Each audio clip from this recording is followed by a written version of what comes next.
Hi guys, तो आप देख रहे हैं मार्केट वाला उर्दू। तो माशाल्लाह हमने दो सिग्नल दिए थे और दोनों के ही टारगेट हिट हुए और आपको चेक करा देते हैं। ZEC/USDT हमारा था शॉर्ट का सिग्नल और आखिरी टिप्पी थी 536 पे। और HIPE/USDT ये हमारा लॉन्ग का सिग्नल था। तो इधर हमारा दूसरा टारगेट बुक हो चुका है। तकरीबन हम ग्रुप में 2 से 3 सिग्नल देते हैं। ये इसका भी दूसरा टारगेट मतलब पहला टारगेट हिट है। ये चेक करें आप, तीसरा टारगेट बुक हो चुका है और इस एक का भी तीसरा टारगेट बुक हो चुका है। ये चेक करें, ऑल टारगेट हिट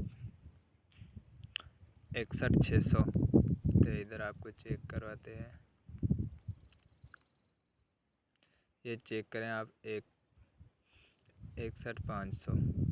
तो इस तरह की वीडियो देखने के लिए लाइक करें, शेयर करें। हम डेली ग्रुप में 3 से 4 सिग्नल देते हैं, बिल्कुल ओरिजिनल होंगे। कोई फेक चीज़ आपको नहीं दिखाएंगे। ये एंट्री सारा कुछ चेक करवाएंगे। ये चेक करें, इधर हमारे ऑल टारगेट हिट हो चुके हैं।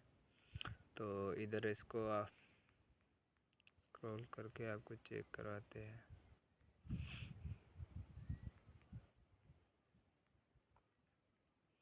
ये चेक करें 536।